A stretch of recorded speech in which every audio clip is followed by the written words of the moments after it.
Curso de Teologia. Disciplina: Sociologia. Introdução à Sociologia. O que é Sociologia? Parte I: Construção sociológica da realidade. Os fundamentos da reflexão sociológica a partir da problematização do mundo social.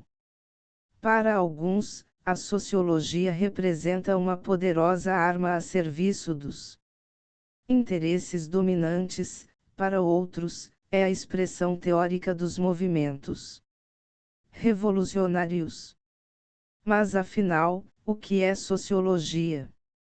A sociologia é uma ciência que estuda as sociedades humanas e os processos que interligam os indivíduos em associações, grupos e instituições.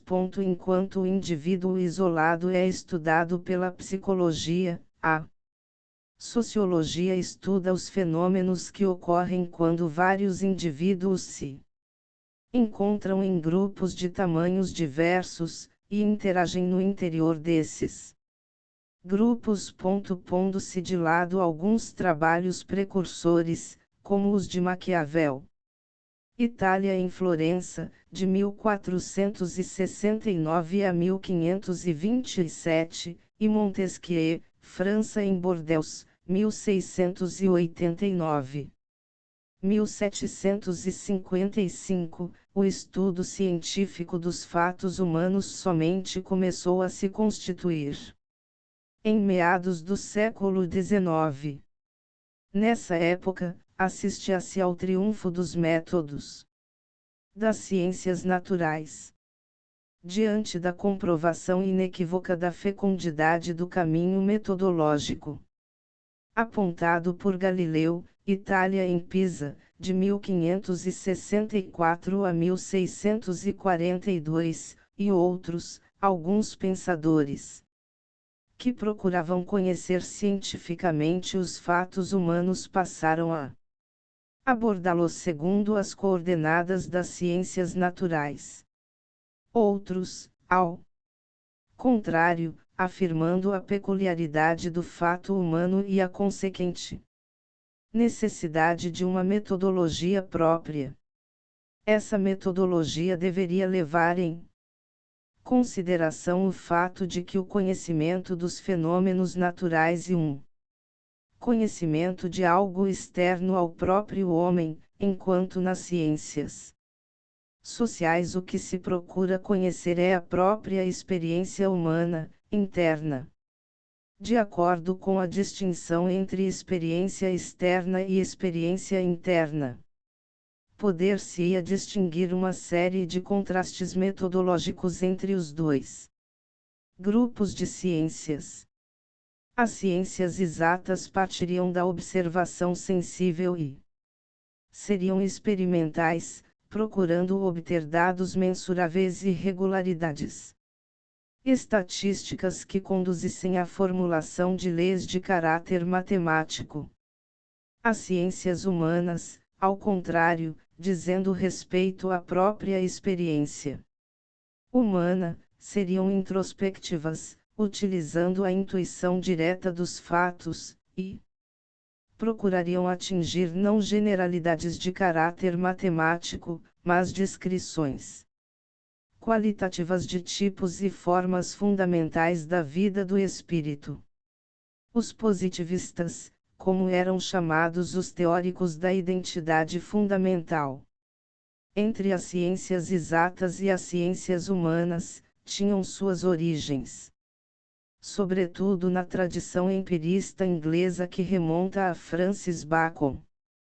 Inglaterra em Londres, 1561-1626, e encontrou expressão em David Hume. Escócia em Edimburgo, 1711-1776, nos utilitaristas do século XIX e outros. Nessa linha metodológica de abordagem dos fatos humanos se colocariam Augusto Comte, França, 1798-1857, e Émile Durkheim, França, 1858. 1917, este considerado por muitos como o fundador da sociologia como disciplina científica. Os antipositivistas, adeptos da distinção entre ciências humanas e ciências naturais, foram sobretudo os alemães, vinculados ao idealismo dos filósofos da época do Romantismo, principalmente Hegel. Alemanha em Stuttgart, 1770-1831, e Schleiermacher, Polônia em Breslau, 1768-1834. Os principais representantes dessa orientação foram os neokantianos Wilhelm Dilthey, Alemanha em Biebrich, Renânia, 1833. 1911, Wilhelm Windelband, Alemanha em Potsdam, de 1848 a 1915, e Heinrich Rickert, Alemanha em Danzig, 1863-1936. Dilthey estabeleceu uma distinção que fez fortuna, entre explicação, Erklärung, e compreensão, Verstehen. O modo explicativo seria característico das ciências naturais, que procuram o relacionamento causal entre os fenômenos. A compreensão seria o modo típico de proceder das ciências humanas, que não estudam fatos que possam ser explicados propriamente, mas visam aos processos permanentemente vivos da experiência humana e procuram extrair deles seu sentido.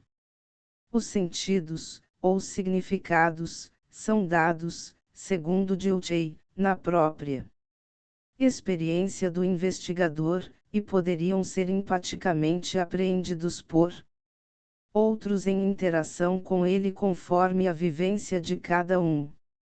Dilthey, como Windelband e Rickert, contudo, foi sobretudo filósofo e historiador e não, propriamente, cientista social, no sentido que a expressão ganharia no século XX.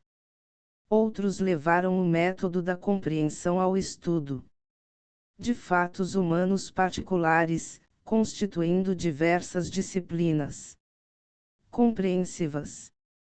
Na sociologia, a tarefa ficaria reservada a Max Weber, levando-se em conta os esforços realizados por tantos pensadores, desde a antiguidade, para entender a sociedade e o seu desenvolvimento. A sociologia poderia ser considerada a mais velha de todas as ciências, e a mais acolhedora.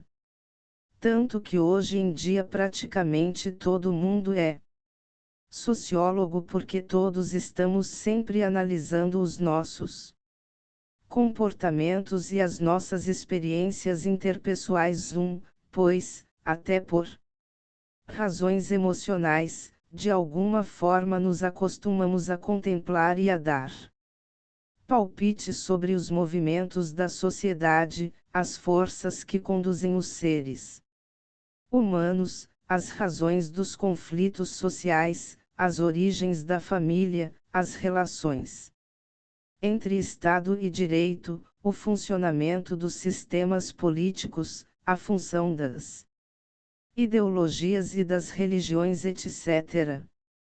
Segundo esse raciocínio, podem ter sido sociólogos os veneráveis Santos Agostinho, Tagasta, Numídia ao norte da África, 354-430, e Tomás de Aquino, Campânia no sul da Itália, 1225.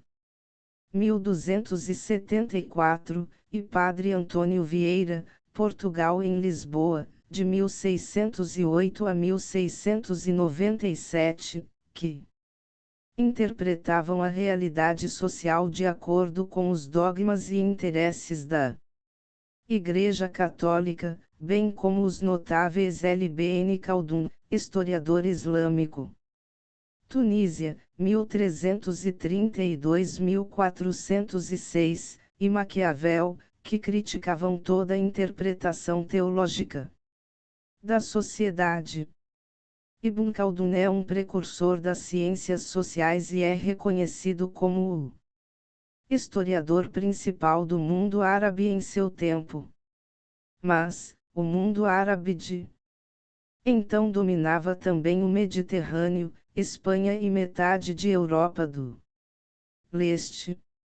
É considerado como hispânico-árabe pois sua família foi uma das principais e mais antigas de Sevilha, embora tivesse nascido na Tunísia e morrido no Cairo.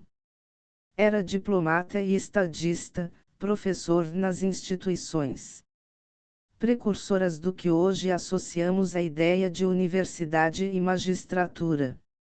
Sua obra mestra é Muqaddima ou Introdução à História, que trata do mundo árabe e muçulmano. Entretanto, julgou necessário conformar uma teoria da história e do seu método, e ao fazê-lo, produziu um tratado que, segundo alguns, como Arnold Toynbee, Inglaterra, 1889-1975. Desarrola uma filosofia de la história que é sem dúvida lo mais grandioso disso. Tipo jamais escrito, em qualquer tempo ou lugar. Mais do que um tratado da história ou da sua filosofia, é um exemplo de um enfoque analítico sobre o fenômeno social que hoje em dia nós chamamos sociologia. O livro e de sua história é um tratado geral da sociologia, o segundo e o terceiro são sobre a sociologia da política, o que hoje chamamos de ciência política, o quarto é sobre economia política e o V versa sobre educação e conhecimento. Toda a obra está estruturada em torno de um conceito que chamou Azabia, ou coesão social. Este é o elemento ordenador do fenômeno social que surge espontaneamente das relações entre as pessoas e os grupos, que pode ser conformado e institucionalizado pela cultura e a religião, mas que também pode ser destruído ou debilitado pela decadência. Ibn Khaldun é um precursor das ciências sociais modernas ao anunciar a existência de determinada ordem social subjacente ao fenômeno político, econômico, legal e moral. Em suas palavras, ao definir o que viu como a ciência nova que chamou em al-Unham, ou ciência da cultura, esta ciência tem seu próprio objeto de estudo, ou seja, a sociedade humana, com seus problemas e suas mudanças, que se sucedem conforme essa natureza própria da sociedade. Traduzido do artigo original em espanhol. Porém, a trajetória da sociologia no Ocidente só começa a ser delineada com o movimento político e intelectual conhecido como Iluminismo, Inglaterra, Holanda e França, 1590, século XVII e XVIII, que exerceu enorme influência no século XVIII, propondo reformas no interesse das classes privilegiadas, elite, conforme leis que regeriam ao mesmo tempo a sociedade, o universo e a natureza e a Revolução Industrial, Inglaterra, 1750 com introdução da máquina a vapor, século XVIII em diante. Em seguida, após a Revolução Francesa, França, 1789-1799, e a queda do antigo regime político vigente na França até a Revue Francesa, a sociologia adquiriu os traços que ostenta hoje em dia, aos poucos destituindo-se da roupagem de ciência ética, de filosofia política ou social, preocupada em determinar uma ordem justa das relações humanas, para concentrar-se na descrição e interpretação dos elementos desempenhos, grupos, valores, normas e modelos sociais de conduta que determinam a integração dos sistemas sociais. Revolução século/ano esfera de atuação e impacto. Iluminismo a partir de 1590, século 17 e 18 ideológica. Industrial segunda metade do século 18. 1750. Econômica francesa segunda metade do século 18. 1789. Política. Nesse sentido, a sociologia é um fenômeno estrito e uma ciência característica da sociedade moderna. O termo sociologia foi cunhado por Auguste Comte, que esperava unificar todos os estudos relativos ao homem, inclusive a história, a psicologia e a economia. Seu esquema sociológico era tipicamente positivista, corrente que teve grande força no século XIX, e ele acreditava que toda a vida humana tinha atravessando as mesmas fases históricas distintas e que, se a pessoa pudesse compreender este progresso, poderia prescrever os remédios para os problemas de ordem social. O surgimento da sociologia ocorreu num momento de grande expansão do capitalismo, desencadeado pela dupla revolução a industrial e a francesa. O triunfo da indústria capitalista na Revolução Industrial desencadeou uma crescente industrialização e urbanização, o que provocou radicais modificações nas condições de existência e nas formas habituais de vida de milhões de seres humanos. Estas situações sociais radicalmente novas, impostas pela sociedade capitalista, fizeram com que a sociedade passasse a se constituir em problema. Diante disso, pensadores ingleses da época procuraram extrair dessas novas situações temas para a análise e a reflexão, no objetivo de agir tanto para manter como para reformar ou modificar radicalmente a sociedade de seu tempo. Isto foi fundamental para a formação e a constituição de um saber sobre a sociedade. Outra circunstância que também influenciou e contribui para a formação da sociologia se deve às transformações ocorridas nas formas de pensamento, originadas pelo Iluminismo. As transformações econômicas que o Ocidente europeu presenciou desde o século XVI, provocaram modificações na forma de conhecer a natureza e a cultura. A partir daí, o pensamento deixa de ter uma visão sobrenatural para a explicação dos fatos da natureza e passa a ser substituído pelo uso da razão. O emprego sistemático da razão representou um avanço para libertar o conhecimento do controle teológico, da tradição, da revelação e para a formulação de uma nova atitude intelectual diante dos fenômenos da natureza e da cultura. Essas novas maneiras de produzir e viver, propiciaram um visível progresso das formas de pensar e contribuíram para afastar interpretações baseadas em superstições e crenças infundadas, abrindo consequentemente um espaço para a constituição de um saber sobre os fenômenos histórico-sociais. Esta crescente racionalização da vida social não era um privilégio somente de filósofos e homens que se dedicavam ao conhecimento, mas também do homem comum dessa época, que renunciava cada vez mais os fatos submetidos às forças sobrenaturais, passando a percebê-los como produtos da atividade humana, passíveis de serem conhecidos e transformados.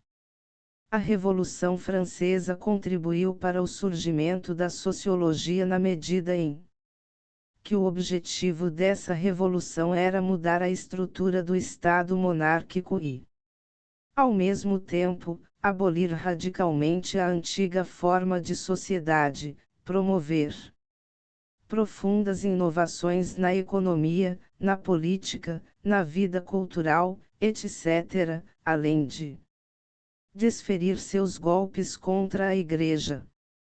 Tais atitudes ocasionaram profundos impactos, causando espanto aos pensadores da época e à própria burguesia já instalada no poder. Diante disso, esses pensadores se incumbem a tarefa de racionalizar a nova ordem e encontrar soluções para o estado de desorganização então existente.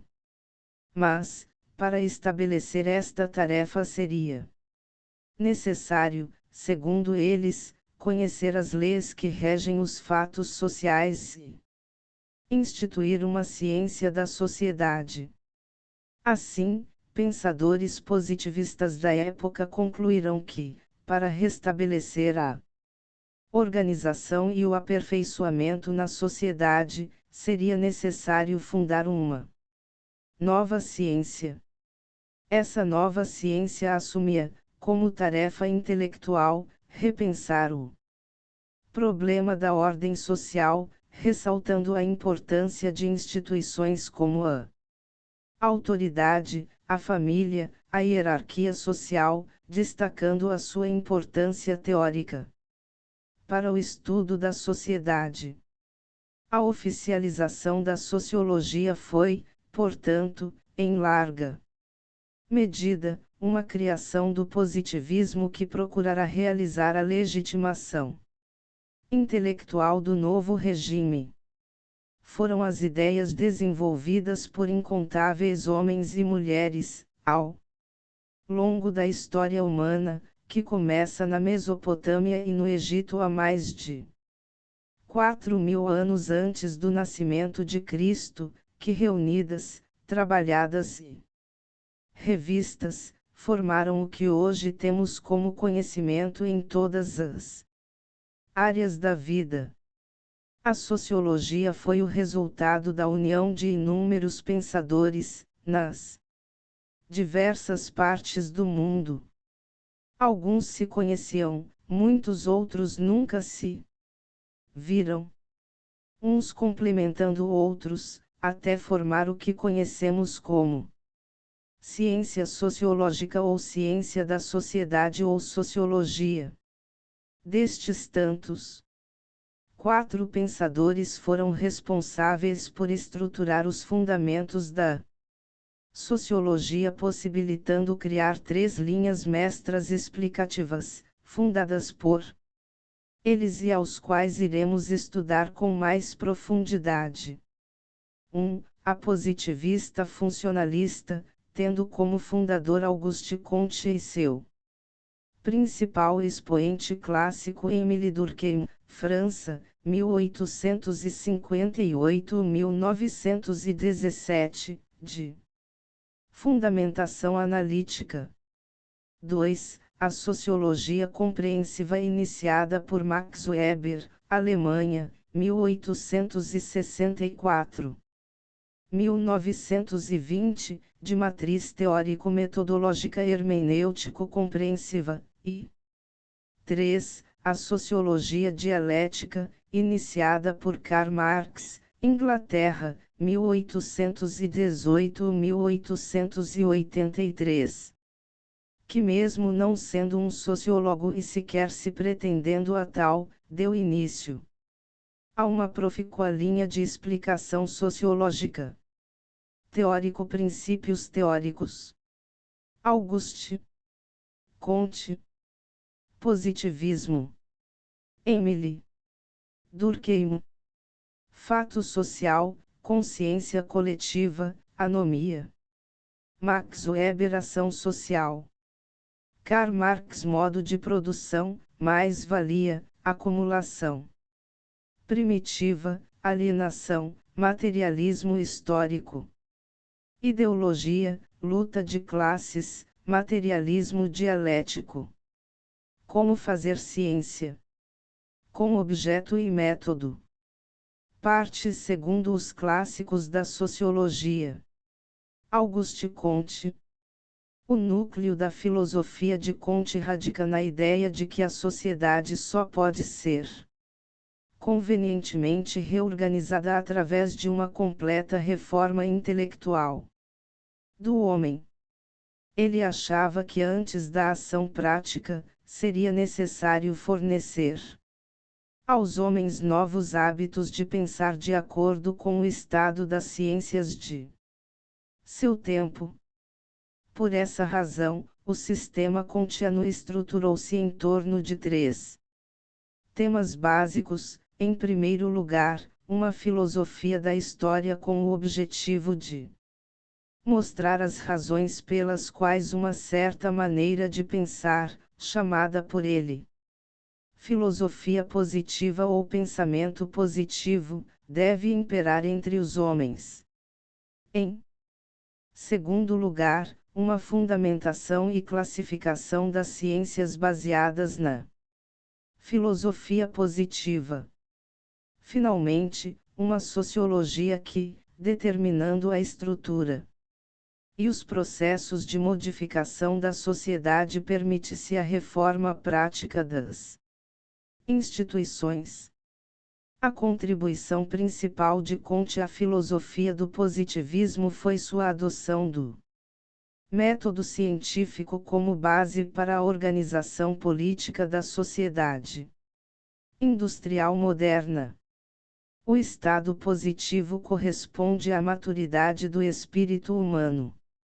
O termo positivo designa o real em oposição ao quimérico, a certeza em oposição à indecisão, o preciso em oposição ao vago.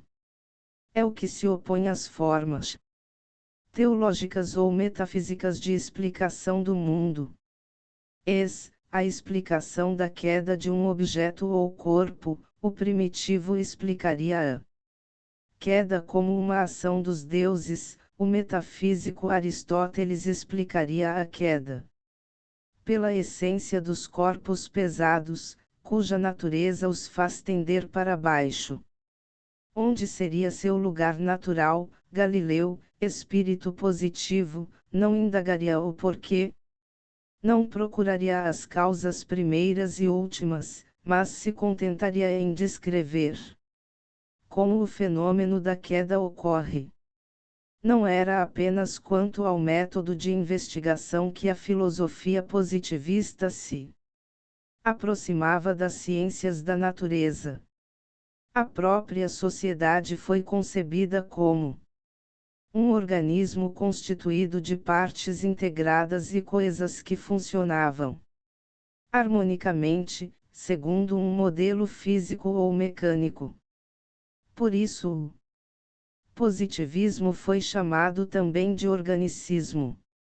Características do positivismo: a realidade é formada por partes isoladas, de fatos atômicos, a explicação dos fenômenos se dá através da relação entre eles, não se interessa pelas causas, mas pelas relações entre os fenômenos, rejeição ao conhecimento metafísico.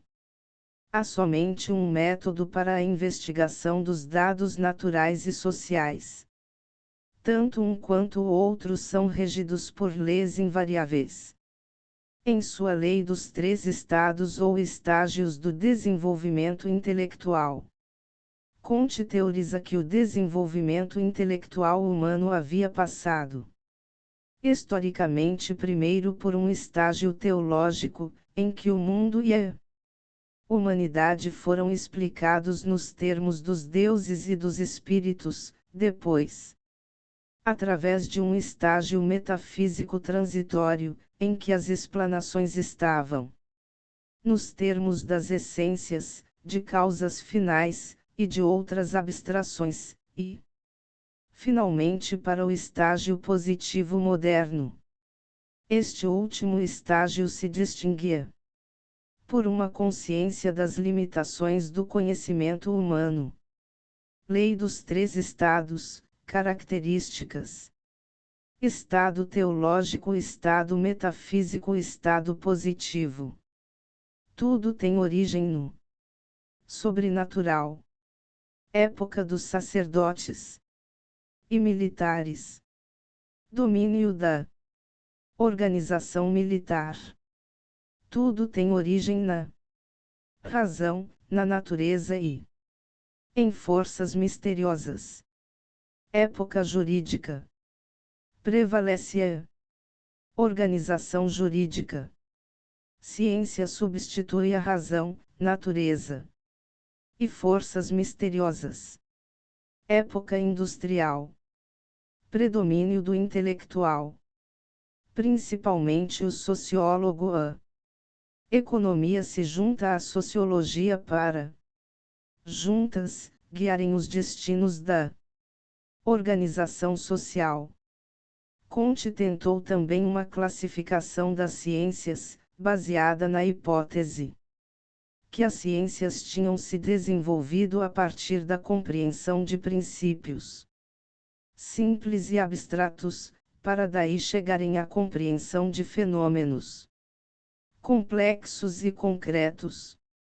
Assim, as ciências haviam se desenvolvido a partir da matemática, da astronomia, da física e da química para atingir o campo mais complexo da biologia e finalmente da sociologia. De acordo com Comte, esta última disciplina, a sociologia, não somente fechava a série, mas também reduziria os fatos sociais a leis científicas, e sintetizaria todo o conhecimento humano, como ápice de toda a ciência. Embora não fosse dele o conceito de sociologia ou da sua área de estudo, Comte ampliou seu campo e sistematizou seu conteúdo. Dividiu a sociologia em 2 campos principais: estática social, ou o estudo das forças que mantêm unida a sociedade, e dinâmica social, ou o estudo das causas das mudanças sociais. Estudo da estática social igual ordem. O estudo da estática social deve ser iniciado com o entendimento do consenso social, que é a interdependência social ou interpenetração dos fenômenos sociais. Segundo Comte, os fenômenos sociais só podem ser estudados em conjunto porque eles são fundamentalmente conexos. E é pelo consenso social que pode existir a harmonia social. A sociedade é composta de unidades chamadas de células sociais. Essas células são famílias e não indivíduos. A família, portanto, é a verdadeira unidade social por ser a associação mais espontânea que existe. Ela é a fonte espontânea da educação moral e constitui a base natural da organização política. A sociedade deve ser organizada com base no organismo doméstico, que tem como características principais subordinação espontânea da mulher ao homem e dos filhos aos pais, União: a família é possível graças à união de seus membros. Cooperação: a sociabilidade no meio familiar é possível graças à cooperação. Altruísmo: o sentimento familiar desenvolve o prazer de fazer pelo outro e para o outro. Toda sociedade deve possuir uma ordem, proveniente dos instintos sociais do indivíduo e que se manifesta através da família. Essa ordem exige, para sua sobrevivência, de uma autoridade. Na família essa autoridade é o marido e na sociedade é o governo. Não há sociedade sem governo, nem governo sem sociedade. O governo deve manter uma intervenção universal e contínua na sociedade, de forma material, intelectual e moral, para evitar que o progresso a inviabilize. Segundo Comte, o progresso enfraquece a união e a cooperação, fragilizando a ordem. Essa é a intervenção do conjunto sobre as partes. As forças sociais que determinam as estruturas sociais são a material, a intelectual e a moral. A organização social baseia-se na divisão do trabalho social e na combinação de esforços. Estudo da dinâmica social igual progresso. Todo estado social é uma consequência do passado e uma preparação para o futuro. Não há espaço para quaisquer vontades superiores. As leis que regem o estado social são leis análogas às leis biológicas. E exatamente por essa analogia conclui-se que a humanidade caminha para a completa autonomia, o que ocorrerá quando for ultrapassada a sua etapa metafísica. Mas nada é eterno. A evolução da sociedade, da mesma forma que no indivíduo, leva-a para o inevitável caminho da decadência final. No início a humanidade assumiu a fase teológica ou fictícia, que foi uma fase provisória, mas o ponto de partida necessário para todo o processo cultural. A segunda fase é a metafísica ou abstrata, que é transitória, onde os agentes sobrenaturais são substituídos por forças abstratas, entendidas como seres do mundo.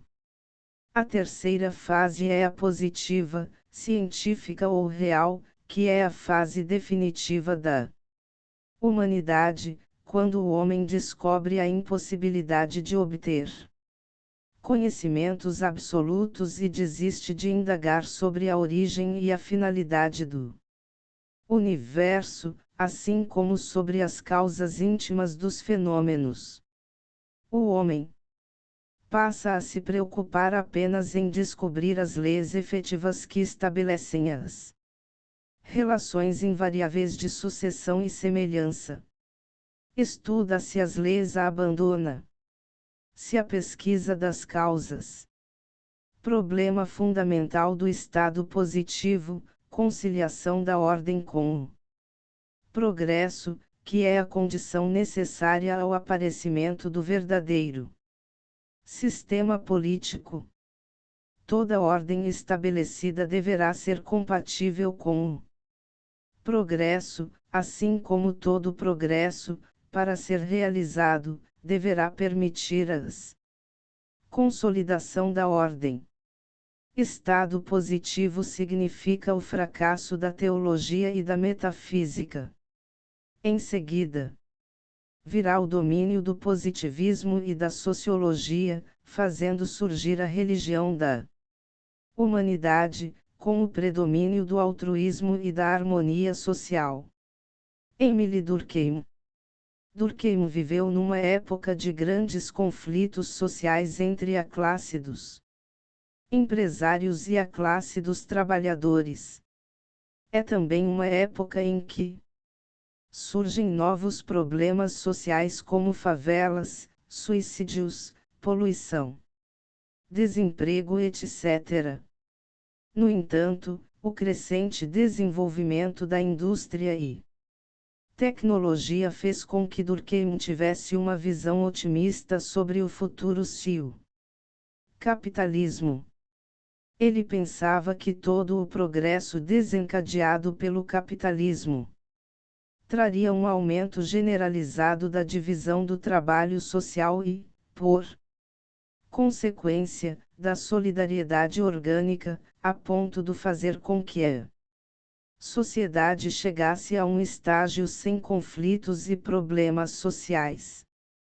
Com isso, Durkheim admitia que o capitalismo é a sociedade perfeita, tratasse apenas de conhecer os seus problemas e de buscar uma solução científica para eles.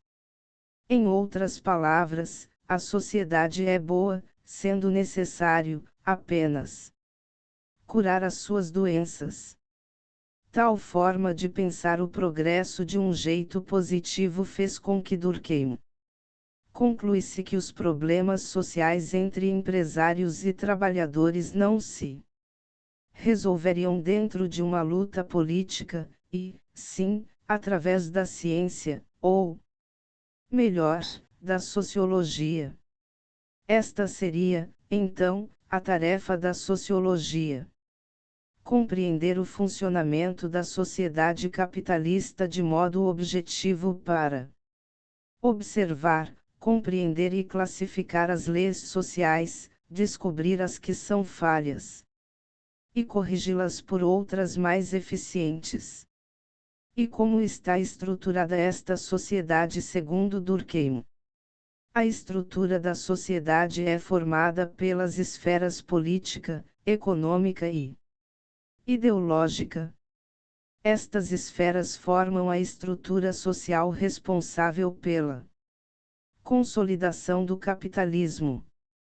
Ao refletir sobre a sociedade, Durkheim começou a elaborar algumas questões que orientaram seu trabalho.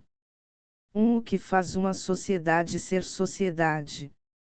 2. Qual é a relação entre o indivíduo e a sociedade? 3. Como os indivíduos transformam o social?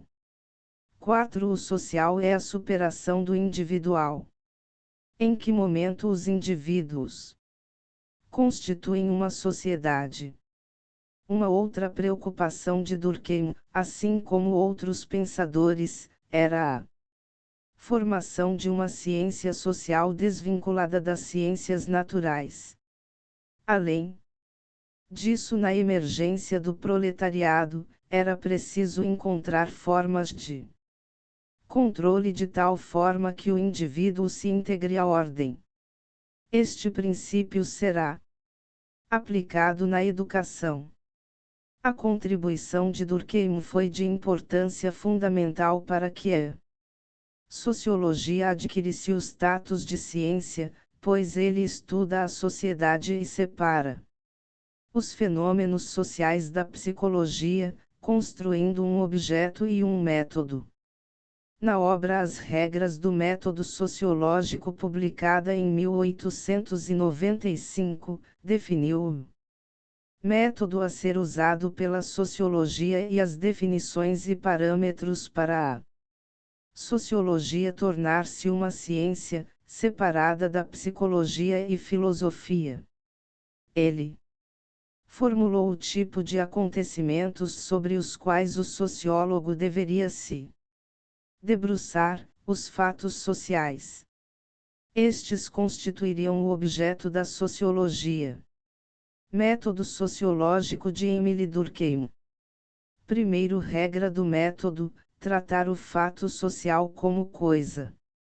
Para Emile Durkheim, fatos sociais são maneiras de agir, pensar e sentir exteriores ao indivíduo, dotadas de um poder coercitivo e compartilhadas coletivamente.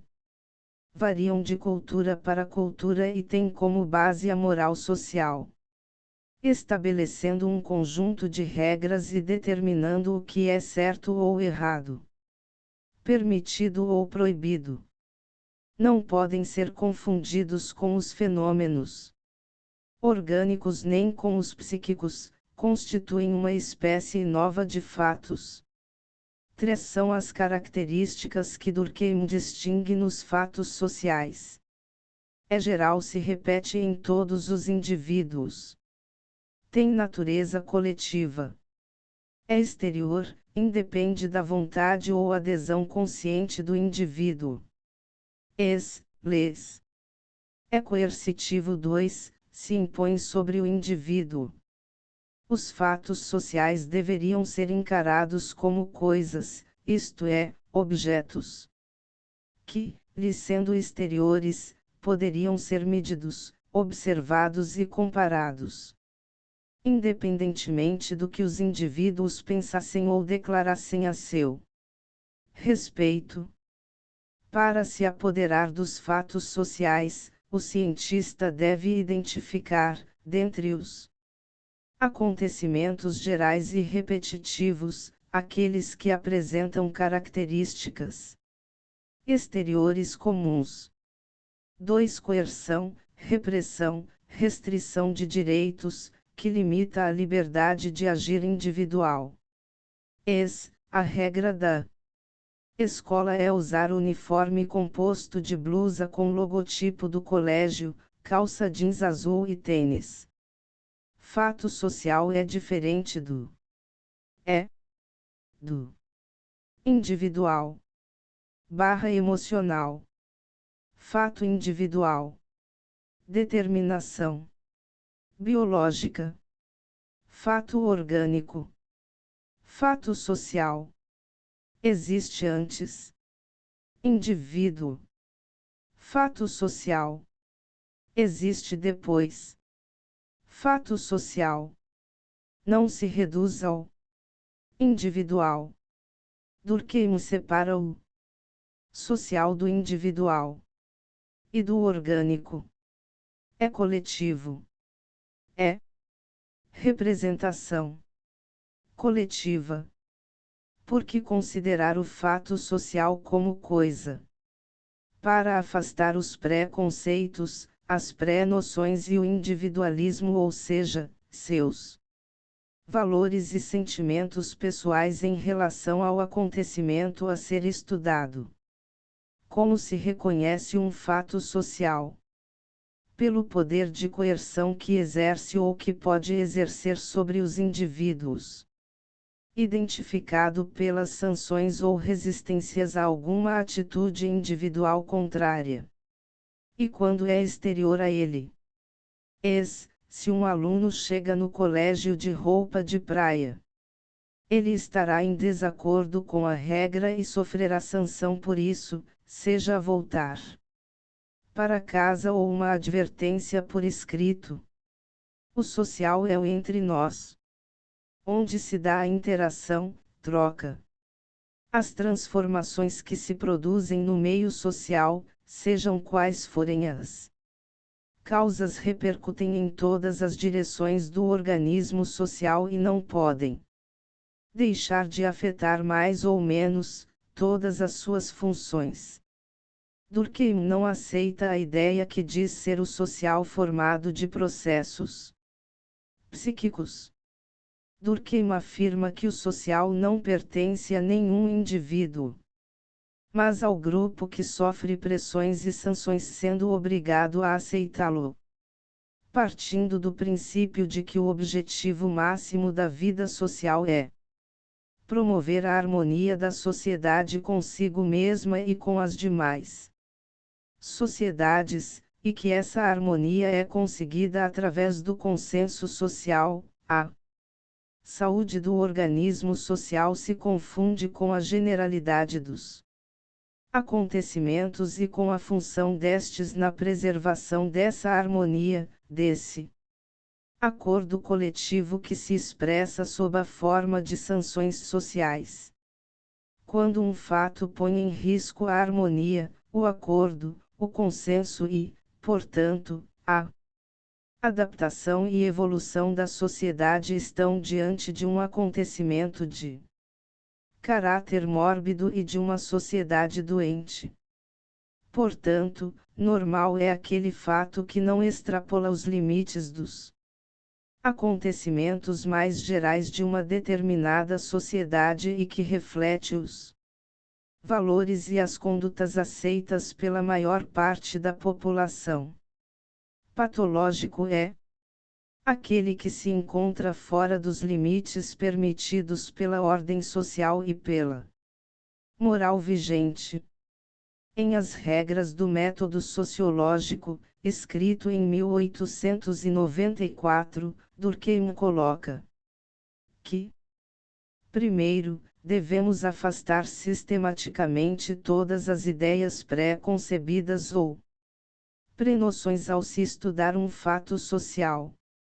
Ideia é a representação mental de alguém ou coisa concreta ou abstrata. Pré-conceber significa antecipar uma ideia, sem saber ao certo o que é. Naquela escola, dizem, o ensino é fraco, escola pública é sinônimo de má qualidade no ensino, todo político é corrupto. Acho que Roberto gosta de vinho suave. Indivíduo. Entre social e indivíduo. Segundo, os fatos sociais devem ser explorados de acordo com os seus aspectos gerais e comuns, evitando suas manifestações individuais. Aspectos gerais da dengue. A dengue é uma doença febril aguda, causada por vírus, de evolução benigna, na forma clássica, e grave, quando se apresenta na forma hemorrágica. A manifestação individual da dengue varia de pessoa para pessoa. Uma pessoa pode ter dengue hemorrágica enquanto outra pode ter dengue simples. Terceiro, para explicar um fenômeno social devemos separar dois estudos, o da sua causa e o da sua função. Qual a função do professor na escola? Qual é a causa do desinteresse do aluno pelo conteúdo oferecido na escola? Quarto, a pesquisa da causa que determina o fato social deve ser feita entre os fatos sociais anteriores e nunca entre os estados de consciência individual. Em dada comunidade, há histórico de violência doméstica. Os relatos anteriores e atuais determinarão ser a violência doméstica um fato social naquela comunidade e não somente um caso isolado ou individual. Quinto, devemos buscar a origem primeira de todo o processo social de alguma importância na constituição do meio social interno. Meio social interno é a família, grupo da escola, o ambiente em que a pessoa se desenvolve. A interação entre a pessoa e o meio ambiente representa a dinâmica da vida. É um processo de ação e reação a estímulos positivos ou não e que serão responsáveis pelo despertar ou bloqueio das potencialidades da pessoa.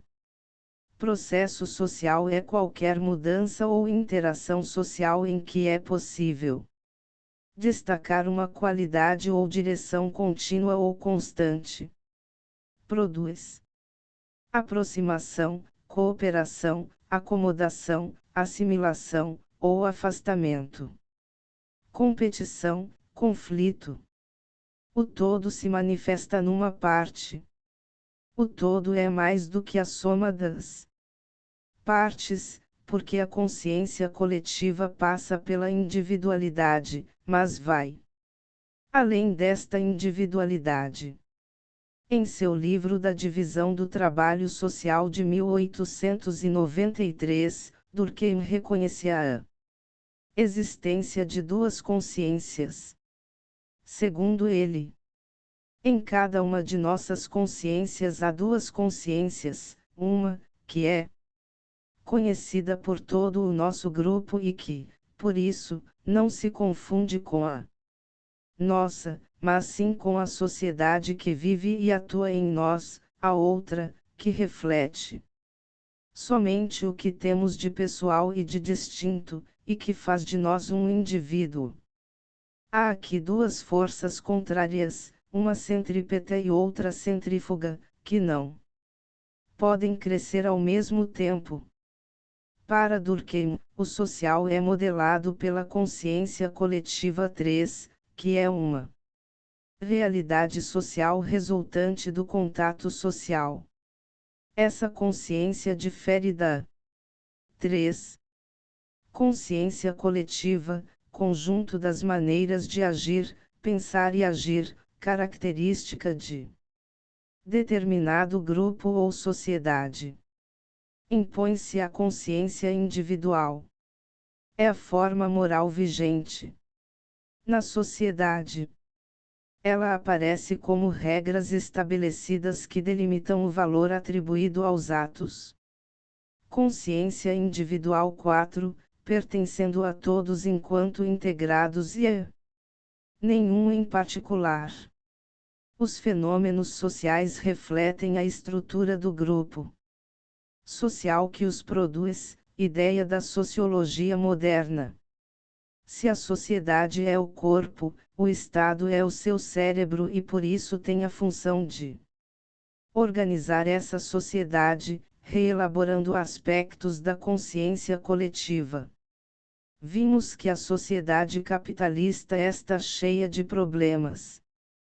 Durkheim admitia que o Estado é uma instituição que tem o dever de elaborar leis que corrijam os casos patológicos da sociedade.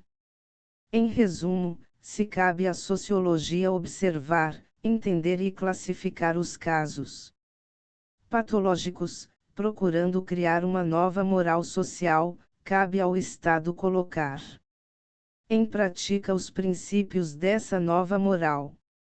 Neste contexto, a sociologia e o Estado complementam-se na organização da sociedade para, na prática, evitarem os problemas sociais. Isso levou Durkheim a acreditar que os sociólogos devessem ter uma participação direta dentro do Estado. Para Durkheim, a sociologia deveria ter ainda por objetivo comparar as diversas sociedades.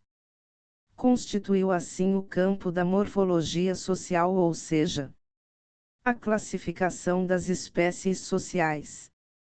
Morfologia social, as espécies sociais. Morfologia, estudo das formas.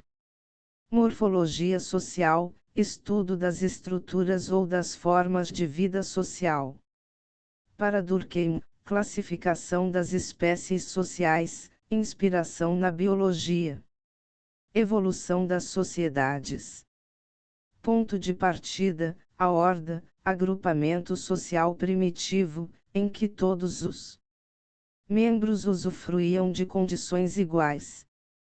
Evolução, combinações várias, de que resultaram outras espécies sociais identificáveis no passado e no presente, clãs, tribos, castas etc. Trabalho científico de classificação das sociedades. Procedimento, observação experimental. Resultado, descoberta de que o motor de transformação de toda e qualquer sociedade seria a passagem da solidariedade mecânica para a solidariedade orgânica. OBS. No conceito durkheimiano, o termo solidariedade não tem os significados usuais de fraternidade, ajuda, assistência, filantropia e outros. Solidariedade o que liga as pessoas individuais. Ela define o que, numa sociedade, é considerado imoral, reprovável ou criminoso. A punição é o meio de voltar à consciência coletiva. 4. Consciência individual, traços de caráter ou temperamento e acúmulo de experiências pessoais que permite relativa autonomia no uso e adaptação das maneiras de agir, pensar e sentir. Basta uma rápida observação do contexto histórico do século XIX, para se perceber que as instituições sociais se encontravam enfraquecidas, havia muito questionamento, valores tradicionais eram rompidos e novos surgiam, muita gente vivendo em condições miseráveis, desempregados, doentes e marginalizados. Ora, numa sociedade integrada essa gente não podia ser ignorada, de uma forma ou de outra, toda a sociedade estava ou iria sofrer as consequências. Durkheim acreditava que a sociedade, funcionando através de leis e regras já determinadas, faria com que os problemas sociais não tivessem sua origem na economia, forma pela qual as pessoas trabalham, mas sim numa crise moral, isto é, num estado social em que várias regras de conduta não estão funcionando. Por exemplo, se a criminalidade aumenta a cada dia é porque as leis que regulamentam o combate ao crime estão falhando, por serem mal formuladas. A este estado de crise social onde as leis não estão funcionando, Durkheim denomina patologia social. Por outro lado, os problemas sociais podem ter sua origem também na ausência de regras, o que por sua vez se caracterizaria como anomia. Frente à patologia social, regras sociais falhas, cabe à sociologia captar suas causas, procurando evitar a anomia, crise total, através da criação de uma nova moral social que supere a velha moral deficiente. Na tentativa de curar a sociedade da anomia, Durkheim escreve em seu livro Da Divisão do Trabalho Social, sobre a necessidade de se estabelecer uma solidariedade orgânica entre os membros da sociedade. A solução estaria em seguindo o exemplo de um organismo biológico, onde cada órgão tem uma função e depende dos outros para sobreviver, cada membro da sociedade exercer uma função na divisão do trabalho. Cada indivíduo ou cidadão será obrigado, através de um sistema de direitos e deveres, e também sentirá a necessidade de se manter coeso e solidário aos outros. O importante para ele é que o indivíduo realmente se sinta parte de um todo, que realmente precise da sociedade de forma orgânica, interiorizada e não meramente mecânica. Durkheim através do estudo da solidariedade apoiando-se em Heráclito. Grécia em Éfeso na Jônia, 540 a.C., 470 a.C., e Aristóteles, Grécia em Estágira, 384-322 a.C., vai dizer que há sempre um processo em direção ao consenso onde não há conflito. Durkheim se preocupa com a função do direito e como é trabalhado o consenso e a solidariedade. Quando a consciência coletiva é abalada, a punição deve ser aplicada. O indivíduo deve seguir a consciência coletiva, as regras. Nas sociedades simples, os indivíduos são a extensão do coletivo, da coletividade. A consciência individual se dilui, se perde na coletividade. E isso se dá naturalmente. Nas sociedades complexas, o consenso se dá através do contrato, da contratualidade e tem a ver com a especialização. A solidariedade neutraliza uma possível barbárie na civilização. Como resultado da divisão do trabalho social, a sociedade obtém 1. Aumento da força produtiva. 2. Aumento da habilidade do trabalho. 3. Permite o rápido desenvolvimento intelectual e material das sociedades. 4. Integra e estrutura a sociedade mantendo a coesão social e tornando seus membros interdependentes. 5. Traz equilíbrio, harmonia e ordem devido à necessidade de união pela semelhança e pela diversidade. 6. Provoca a solidariedade social. Durkheim mostra em seu livro que a solidariedade é o fundamento da civilização, pois ela interliga as pessoas. O trabalho não existe sem solidariedade. Solidariedade significa função, união, independente de ser boa ou má. Existem dois tipos de solidariedade, mecânica e orgânica. Da solidariedade mecânica à solidariedade orgânica. Solidariedade mecânica é a solidariedade por semelhança. Predominante nas sociedades pré-capitalistas, primitivas, antigas, asiáticas, feudais. Influência marcante do peso coercitivo da consciência coletiva, que moldava os indivíduos através da família, da religião, da tradição e dos costumes. Maior independência e autonomia individual em relação à divisão do trabalho social. Os membros da sociedade em que domina a solidariedade mecânica estão unidos por laços de parentesco.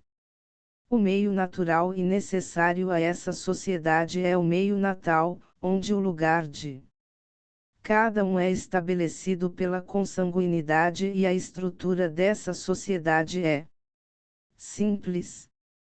O indivíduo, nessa sociedade, é socializado porque, não tendo individualidade própria, se confunde com seus semelhantes no seio de um mesmo tipo coletivo. Na solidariedade mecânica, o direito é repressivo, penal. Crime é tudo aquilo que diz respeito à consciência coletiva, ao consenso. O crime é o rompimento de uma solidariedade social. Todo ato criminoso é criminoso porque fere a consciência comum, que determina as formas de solidariedade necessárias ao grupo social. Não reprovamos uma coisa porque é crime, mas sim é crime porque é. Reprovamos. A solidariedade social representada pelo direito penal é a mais elementar, espontânea e forte.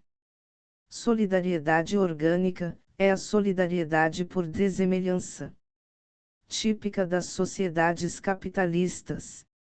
Grande interdependência entre os indivíduos, como resultado da acelerada divisão do trabalho. Essa interdependência é o principal elo de união social, ao invés das tradições, dos costumes e dos laços sociais mais estreitos. Tendência a uma maior autonomia individual, pela especialização de atividades. Influência menor da consciência coletiva, portanto, é fruto das diferenças sociais, já que são essas diferenças que unem os indivíduos pela necessidade de troca de serviços e pela sua interdependência. Os membros da sociedade onde predomina a solidariedade orgânica estão unidos em virtude da divisão do trabalho social. O meio natural e necessário a essa sociedade é o meio profissional, onde o lugar de cada um é estabelecido pela função que desempenha e a estrutura dessa sociedade é complexa. O indivíduo, nessa sociedade é socializado porque, embora tenha sua individualidade profissional, depende dos demais e, por conseguinte, da sociedade resultante dessa união. Na solidariedade orgânica, o direito é restitutivo, cooperativo. O direito restitutivo cooperativo é preventivo. Evita, previne a repressão, a dor. O contrato é uma forma de prevenir que a transgressão seja muito grande. Quanto mais civilizada for uma sociedade, maior o número de contratos dele, que servirá para prevenir desobediências. Os costumes são a fonte do direito, mas tudo aquilo que é mais importante para a consciência coletiva, torna-se direito, regra. Podemos tornar estes conceitos mais fáceis de serem entendidos a partir de um exemplo. Imaginemos um professor que necessite formar grupos para desenvolver o tema da aula. O professor pode querer a formação dos grupos a partir de dois critérios. Ele pode pedir nos alunos que formem grupos livremente, a partir da amizade existente entre eles. Uma segunda opção é pedir aos alunos para formarem grupos de forma que em cada um dos grupos fique uma pessoa que saiba datilografia, uma outra que saiba desenhar, outra que tenha experiência de redação, e, por fim, uma que domine bem o conteúdo das aulas, que seja o coordenador do grupo. No primeiro caso, o que uniu os alunos no grupo foi um sentimento, a amizade. De onde teríamos a solidariedade mecânica? No segundo caso, o que uniu os alunos em grupo foi a dependência que cada um tinha da atividade do outro. A união foi dada pela especialização das funções, de onde teríamos a solidariedade orgânica. Durkheim admite que a solidariedade orgânica é superior à mecânica, pois ao se especializarem as funções, a individualidade de certo modo é ressaltada, permitindo maior liberdade de ação. No grupo formado por amigos, pode acontecer que um elemento discorde muito das opiniões de outro. Este fato pode trazer um conflito que põe em risco a existência do grupo. Nesse caso, os elementos devem agir de acordo com as ideias comuns do grupo, e não a partir das suas próprias ideias. Já no grupo, onde a união dá-se pela atividade especializada, a individualidade é ressaltada. Pois, dentro da sua atividade, cada um age como bem entende, e aí a divergência de opiniões não põe em causa a existência do grupo. Max Weber. Max Weber nasceu e teve sua formação intelectual no período em que as primeiras disputas sobre a metodologia das ciências sociais começavam a surgir na Europa, sobretudo em seu país, a Alemanha. Filho de uma família da alta classe média, Weber encontrou em sua casa uma atmosfera intelectualmente estimulante. Seu pai era um conhecido advogado e desde cedo orientou-o no sentido das humanidades. Weber recebeu excelente educação secundária em línguas, história e literatura clássica. Em 1882, começou os estudos superiores em Heidelberg, continuando-os em Göttingen e Berlim, em cujas universidades dedicou-se simultaneamente à economia, à história, à filosofia e ao direito. Concluído o curso, trabalhou na Universidade de Berlim, na qual idade de livre docente, ao mesmo tempo em que servia como assessor do governo. Em 1893, casou-se e, no ano seguinte, tornou-se professor de economia na Universidade de Freiburg, da qual se transferiu para a de Heidelberg, em 1896. 2 anos depois, sofreu sérias perturbações nervosas que o levaram a deixar os trabalhos docentes, só voltando à atividade em 1903, na qualidade de co-editor do Arquivo de Ciências Sociais, Archiv zur Sozialwissenschaft. Publicação extremamente importante no desenvolvimento dos estudos sociológicos na Alemanha. A partir dessa época, Weber somente deu aulas particulares, salvo em algumas ocasiões, em que proferiu conferências nas universidades de Viena e Munique, nos anos que precederam sua morte, em 1920. A sociologia weberiana caracteriza-se por um dualismo racionalismo e irracionalismo. Racionalismo, rotina social, estabilidade, tradição, legalidade, continuidade. Espírito científico e pragmático do Ocidente, sacrificando a espontaneidade da vida aos cálculos e à seleção dos meios, para serem atingidos fins previamente escolhidos. Irracionalismo, crenças, mitos, sentimentos, ação carismática. Ação. Para Weber, a sociedade não seria algo exterior e superior aos indivíduos, como em Durkheim. Para ele, a sociedade pode ser compreendida a partir do conjunto das ações individuais reciprocamente referidas. Por isso, Weber define como objeto da sociologia a ação social. O que é ação social? Para Weber, ação social é qualquer ação que o indivíduo faz orientando-se pela ação de outros. Por exemplo, um eleitor. Ele define seu voto orientando-se pela ação dos demais eleitores. Ou seja, temos a ação de um indivíduo, mas essa ação só é compreensível se percebemos que a escolha feita por ele tem como referência o conjunto dos demais eleitores. Assim, Weber dirá que toda vez que se estabelecer uma relação significativa, isto é, algum tipo de sentido entre várias ações sociais, teremos então relações sociais. A ação social é a conduta humana dotada de sentido. O sentido motiva a ação individual.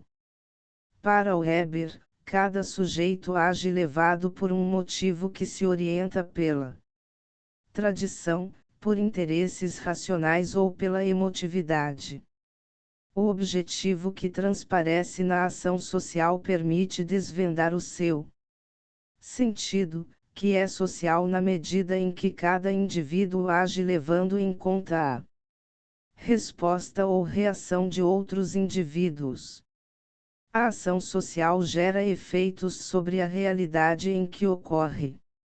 É o indivíduo que, através dos valores sociais 5 e de sua motivação, produz o sentido da ação social. A transmissão destes valores comuns de uma geração para outra é chamada socialização, que é uma forma inconsciente de coerção social. De valores sociais, respeito, virgindade, honestidade, solidariedade, etc. Só existe ação social quando o indivíduo tenta estabelecer algum tipo de comunicação, a partir de suas ações, com os demais. A partir dessa definição, Weber afirmará que podemos pensar em diferentes tipos de ação social, agrupando-as de acordo com o modo pelo qual os indivíduos orientam suas ações. Assim, ele estabelece tipos de ação social. Uma ação tradicional, aquela determinada por um costume ou um hábito arraigado. 2. Ação carismática, inova e inobserva tradições. Funda-se na crença de ser seu autor dotado de poderes sobre-humanos e sobrenaturais que agem livremente, sem fazer caso de normas estabelecidas ou de tradições, estabelecendo novas normas e criando tradições. 3. Ação afetiva, orientada pelas emoções e sentimentos. 4. Ação social racional, determinada pelo cálculo racional que coloca fins e organiza os meios necessários. 5. Ação política, a finalidade ideal da ação política é a instituição e a perpetuação do poder. Para a instituição e a perpetuação do poder, a ação política exerce 3 tipos de dominação que precisam ser legitimados: carismática, tradicional e legal. Weber afirma que a ciência social que ele pretende exercitar é uma ciência da realidade, voltada para a compreensão da significação cultural atual dos fenômenos e para o entendimento de sua origem histórica. O método compreensivo, defendido por Weber, consiste em entender o sentido que as ações de um indivíduo contêm e não apenas o aspecto exterior dessas mesmas ações. Se, por exemplo, uma pessoa dá a outra um pedaço de papel, esse fato, em si mesmo, é irrelevante para o cientista social. Somente quando se sabe que a primeira pessoa deu o papel para a outra como forma de saldar uma dívida, o pedaço de papel é um cheque, é que se está diante de um fato propriamente humano, ou seja, de uma ação carregada de sentido. O fato em questão não. 5. Valores, níveis de preferência estabelecidos pelo ser humano para objetos, conhecimentos, comportamentos ou sentimentos, tenham eles origem individual ou coletiva. Mas todos eles geram algum tipo de conduta, isto é, servem de referência para a ação. É o valor moral, ético. Os valores sociais são aqueles gerados por um grupo e que contribuem para sua manutenção. Durkheim atribuiu aos valores a característica de coerção social, ou seja, o poder de induzir pessoas a um determinado comportamento. Se esgota em si mesmo e aponta para todo um complexo de significações sociais, na medida em que as duas pessoas envolvidas atribuem ao pedaço de papel a função do servir como meio de troca ou pagamento. Além disso, essa função é reconhecida por uma comunidade maior de pessoas. Conhecimento. O conhecimento são os acontecimentos pensados, racionalizados, não apenas vividos. O que é conhecimento? O conhecimento é a relação entre uma consciência e um objeto que se quer conhecer. O conhecimento é o saber acumulado pelo homem através das gerações. O conhecimento é produto da ação e do pensamento, que gerou a ação. Tive a ideia de fazer um bolo. Não qualquer bolo. Escolhi fazer um bolo de chocolate. A massa que saiu do forno é o produto da ideia que tive. Meus colegas Clovis e Andréia, que comeram o bolo, não pensaram, não tiveram a ideia, não racionalizaram criando a receita. O conhecimento pode ser Concreto, sujeito estabelece relação com objeto individual. Conhecimento que temos de alguém em particular. Abstrato, relação estabelecida com um objeto geral, universal. Conhecimento que temos do ser humano, como gênero. Acontecimentos pensados, são as ideias que temos das coisas, o pensamento. Antes da ação existe a ideia, o pensamento do que se quer fazer. O pensamento é organizado com o vocabulário aprendido assim como os conceitos e definições. As ações exemplificam este conteúdo aprendido racionalmente através da língua portuguesa. As ideias são os pensamentos organizados. Definição de ideia: representação abstrata de um ser, de um objeto. Elaborada pelo pensamento. Ideia do que seja belo, ideal de beleza. Tipo ideal. O tipo ideal é uma construção do pensamento e sua característica principal é não existir na realidade, mas servir de modelo para a análise de casos concretos, realmente existentes. As construções de tipo ideal fazem parte do método tipológico criado por Max Weber. Ao comparar fenômenos sociais complexos, o pesquisador cria tipos ou modelos ideais, construídos a partir de aspectos essenciais dos fenômenos. Tipos ideais de dominação. Dominação carismática, legitimada pela fé e pelas qualidades sobrenaturais do chefe. Dominação tradicional, legitimada pela crença sacrossanta na tradição. Dominação legal, legitimada pelas leis a partir dos costumes e tornado possível pela burocracia, trazendo a especialização e a organização racional e legal das funções. Burocracia. O Estado moderno, com suas inúmeras atribuições, reclama a existência de uma ampla estrutura organizacional, constituída por funcionários sujeitos à hierarquia e a regulamentos. Popularmente, o termo burocracia apresenta em geral uma conotação pejorativa, associada à lentidão com que se cumprem os trâmites administrativos e à existência de estruturas, um tanto abstratas, que regem as atividades humanas sem levar em conta as circunstâncias concretas e as necessidades individuais. Nas ciências sociais, entretanto, a noção de burocracia define, por um lado, a estrutura organizativa e administrativa das atividades coletivas, no campo público e privado, e, por outro, o grupo social constituído pelos indivíduos dedicados ao trabalho administrativo, organizado hierarquicamente, de forma que seu funcionamento seja estritamente regido por rigorosas regras de caráter interno, emanadas da legislação administrativa geral.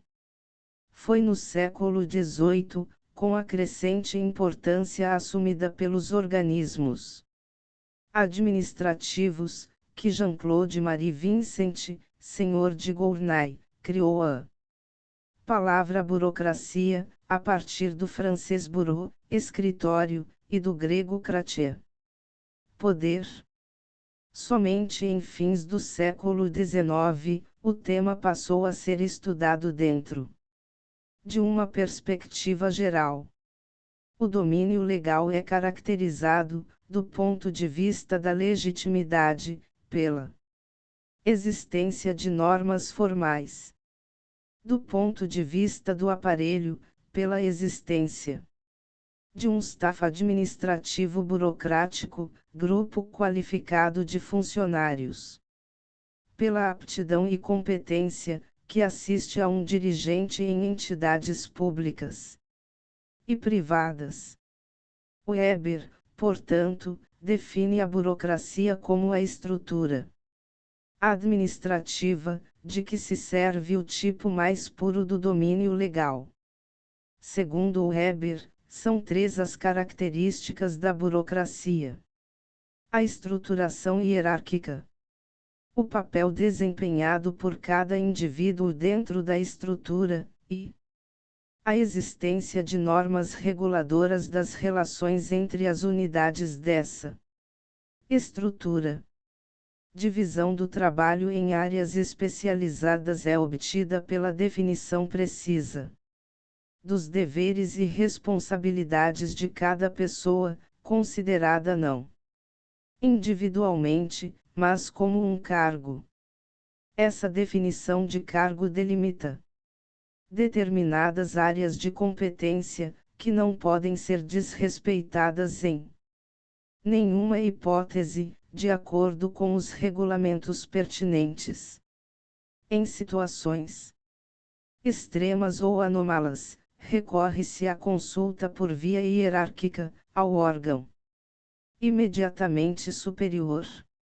Essa via, segundo Weber, resulta da absoluta compartimentação do trabalho e da estruturação hierárquica dos diferentes departamentos, de forma racional e impessoal. A legitimação da autoridade não é pessoal, nem se baseia no respeito primário à tradição, como nas relações tradicionais entre superiores e inferiores, mas resulta do reconhecimento da racionalidade e da excelência dos processos estabelecidos. O respeito e a obediência são devidos não à pessoa, nem sequer à instituição, mas sim ao ordenamento estabelecido. Para Weber, a característica básica de todo o sistema burocrático é a existência de determinadas normas gerais e racionais de controle, que regulam o funcionamento do conjunto de acordo com técnicas determinadas de gestão, visando o maior rendimento possível. Na realidade, como reconhece Weber, nem todas as organizações administrativas apresentam-se com todas essas características, presentes, no entanto, na grande maioria delas. Karl Marx. As revoluções burguesas do século XVIII se encontravam, no início do século XIX, ameaçadas pelas forças conservadoras do feudalismo em decomposição, representadas pela nobreza e pelo clero desejosas de restituir o absolutismo e excluir a burguesia do poder político. As forças revolucionárias eram representadas pela burguesia e pelo crescente proletariado, ambos descontentes com a situação socioeconômica. O embate dessas forças se fez sentir em 1830 e 1848 nos grandes movimentos liberais e nacionais que, iniciados na França, se estenderam pela Bélgica, Polônia, Alemanha, Itália, Portugal e Espanha. Em uma Alemanha agitada e cheia de problemas, surgiu o marxismo. Em 1848, Marx e Engels, 1820-1895, escrevem um manifesto comunista, formulando suas ideias a partir da realidade social por eles observada, de um lado o avanço técnico, o aumento do poder do homem sobre a natureza, o enriquecimento e o progresso, de outro e contraditoriamente, a escravização crescente da classe operária, cada vez mais empobrecida. O objetivo de Marx não era apenas contribuir para o desenvolvimento da ciência, mas propor uma ampla transformação política, econômica e social. A teoria marxista compõe-se de uma teoria científica, o materialismo histórico, e de uma filosofia, o materialismo dialético. Marx desenvolve o materialismo histórico, a corrente mais revolucionária do pensamento social nas consequências teóricas e na prática social que propõe. Ele faz uma leitura crítica da filosofia de Hegel, Alemanha. 1770-1831, de quem absorveu e aplicou, de modo peculiar, o método dialético. Para Hegel, o mundo é a manifestação da ideia. Marx e Engels, ao contrário, diz que a matéria é a fonte da consciência e esta é um reflexo da matéria. Marx diz que a contradição é a fonte de toda a vida.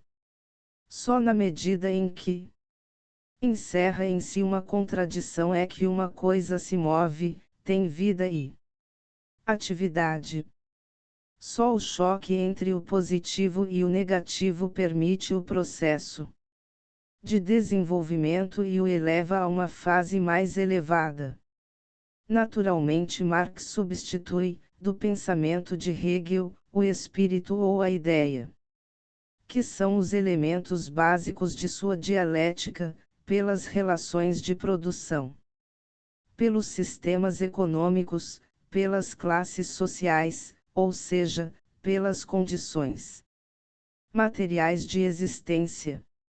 Marx contraria também a Declaração Universal dos Direitos Humanos elaborada no período iluminista, que diz que todos os homens são iguais política e juridicamente e que a liberdade e justiça eram direitos inalienáveis de todo cidadão.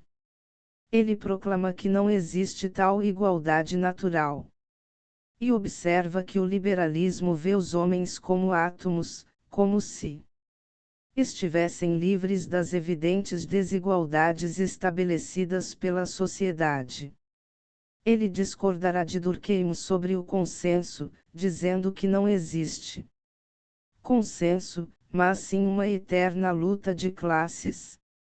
Manifesto Comunista. Marx, Karl Engels, Friedrich, Manifesto do Partido Comunista 1848. http://www.culturabrasil.pro.gr/manifestocomunista.htm. O manifesto sugere um curso de ação para uma revolução socialista através da tomada do poder pelos proletários. O Manifesto Comunista faz uma dura crítica ao modo de produção capitalista e na forma como a sociedade se estruturou através desse modo.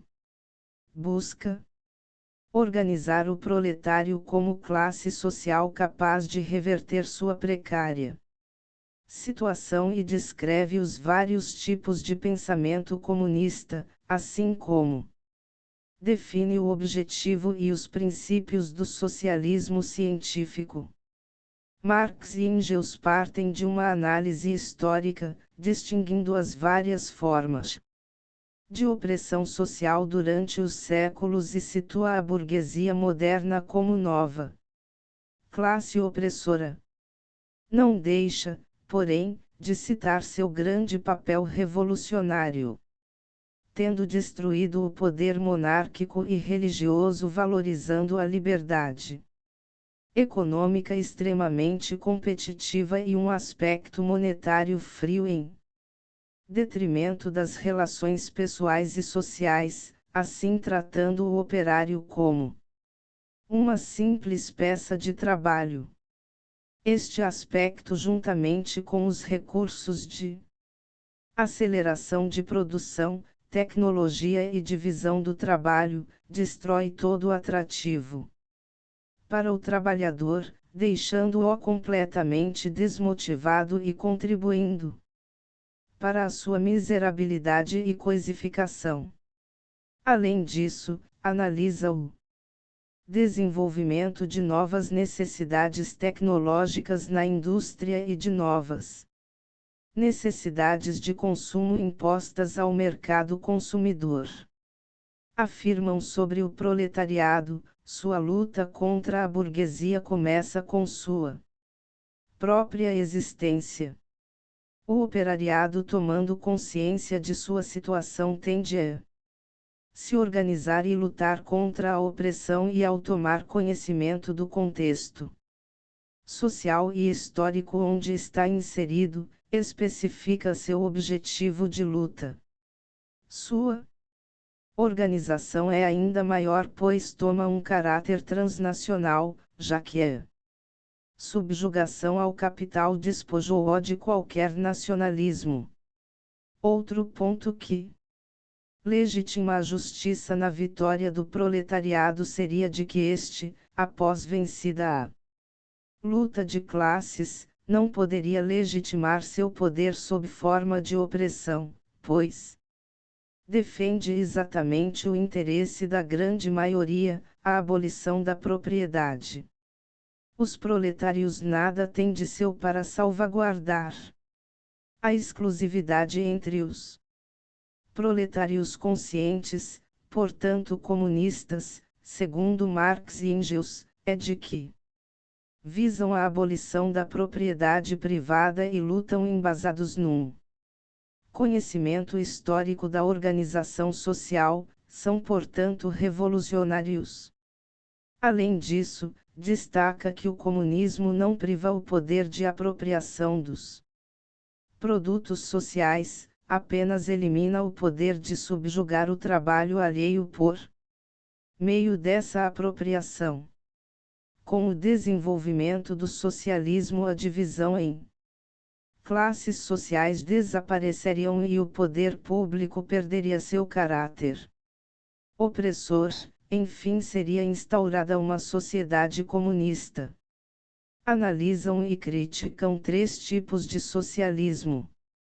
O socialismo reacionário, que seria uma forma de a elite conquistar a simpatia do povo, e mesmo tendo analisado as grandes contradições da sociedade, olhava-as do ponto de vista burguês e procurava manter as relações de produção e de troca. O socialismo conservador, com seu caráter reformador e antirrevolucionário, e o socialismo utópico, que apesar de fazer uma análise crítica da situação operária não se apoia em luta política, tornando a sociedade comunista inatingível.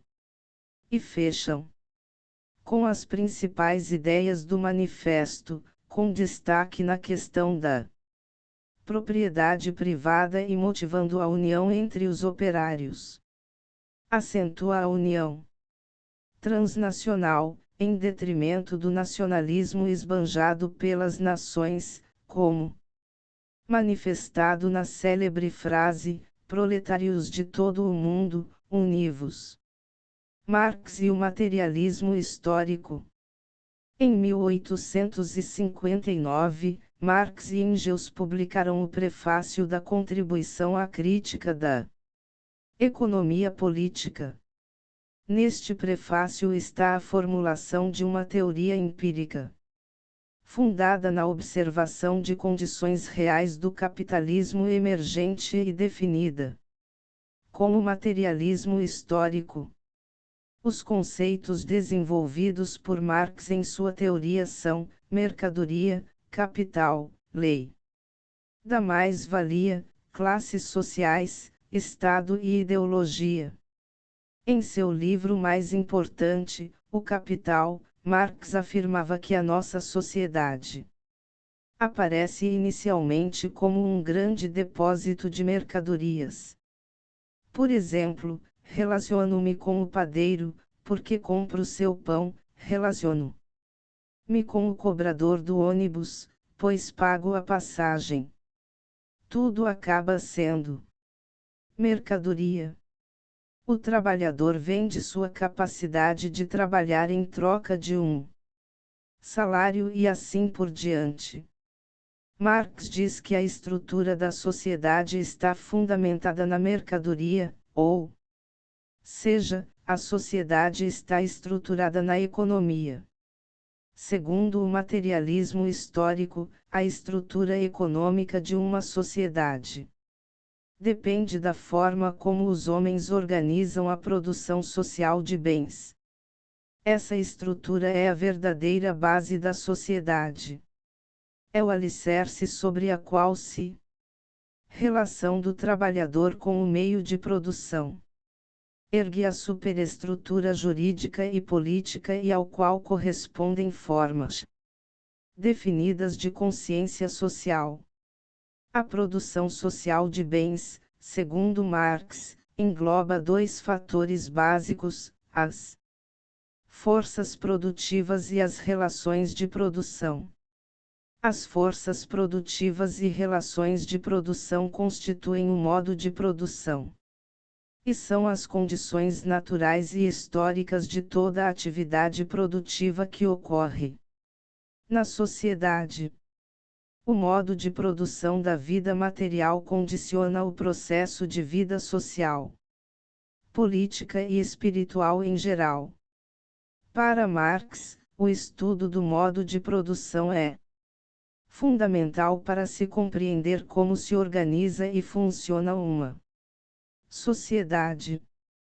As relações de produção, nesse sentido, são consideradas as mais importantes relações sociais.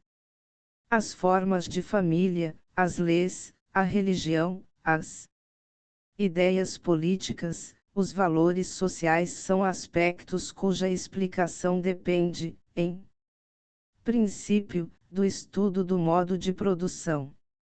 A história do homem é, portanto, a história do desenvolvimento e do colapso de diferentes modos de produção. Analisando a história, Marx identificou alguns modos de produção específicos: sistema comunal primitivo, asiático, antigo, germânico, feudal e modo de produção capitalista. Cada qual representa passos sucessivos no desenvolvimento da propriedade privada e do advento da exploração do homem pelo homem. Em cada modo de produção, a desigualdade de propriedade, como fundamento das relações de produção, cria contradições básicas com o desenvolvimento das forças produtivas. Ao se desenvolverem, as forças produtivas da sociedade entram em conflito com as relações de produção existentes. Estas relações tornam-se, então, obstáculos para as forças produtivas, nascendo, nesse momento, uma época de revolução social. A mudança da base econômica, gerada pela transformação material das condições econômicas de produção, provocam revoluções jurídicas, políticas, religiosas, artísticas e filosóficas, que são as formas ideológicas que servem aos homens não só para tomar consciência deste conflito, como também para explicá-lo. Por outro lado, jamais aparecem novas relações de produção superiores às antigas antes que as condições materiais de sua existência se tenham desenvolvido completamente no seio da velha sociedade. Marx diz que as desigualdades sociais são provocadas pelas relações de produção do sistema capitalista, as quais dividem os homens em proprietários e não proprietários dos meios de produção. As desigualdades são a base da formação das classes sociais. Ele não acreditava no consenso de Durkheim, mas sim que a história do homem é a história da luta de classes, uma luta constante entre interesses opostos. Por outro lado, as relações entre as classes são complementares, pois uma só existe em relação à outra. Só existem proprietários porque há uma massa de despossuídos cuja única propriedade é sua força de trabalho, que precisam vender para assegurar a sobrevivência. As classes sociais são, pois, complementares e interdependentes. Fixando conceitos. Força produtiva igual meios de produção mais trabalho humano. Todo processo produtivo combina os meios de produção e a força de trabalho. Constituem as condições materiais de toda a produção.